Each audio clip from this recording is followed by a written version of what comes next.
My name is Trent Horsley. I am a senior student at the University of Victoria. I will be graduating in June with a Bachelor's of Science in Geography with a focus in geomatics, including GIS.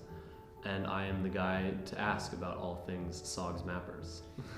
So yeah, I didn't really know exactly where I was going to go with it in terms of like how I was going to apply those skills that I learned in school to the real world.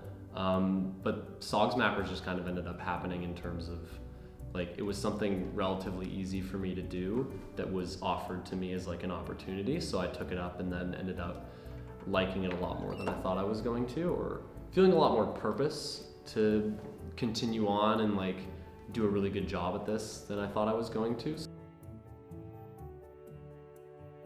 In the first world, like we're much more privileged than people are in like developing countries in terms of like the density of the spatial data that we have.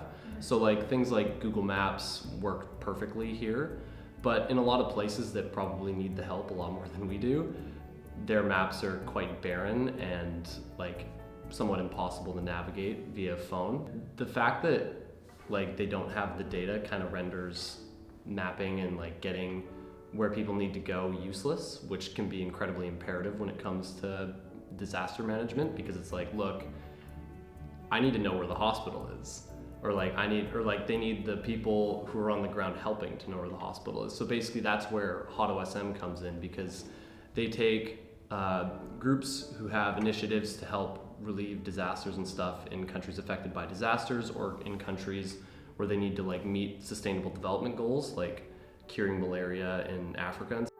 And the Mapathon is just an idea of getting a bunch of people in a room for a set number of hours to work on one of these tasks. The Mapathons in general are almost something that people see as like, oh, I don't know how to do GIS, or you know, that's too hard. There is no experience necessary we literally walk you through the process of creating the account, learning how to use the software, and you could do it at home too. It's not just strictly within the Mapathon. People want to like press a button on the internet and feel like they're helping. Like whether it's share this photo and donate $1 to saving the whales or what have you. Whereas one thing that gave me a lot of purpose about volunteer mapping in AutoSM is that like I'm actually clicking a button and making a difference, because hopefully this data will be used by somebody who has like good intentions or actually needs the help, which drive myself to both make this a bigger project as well as like get other people enthusiastic and that sort of thing.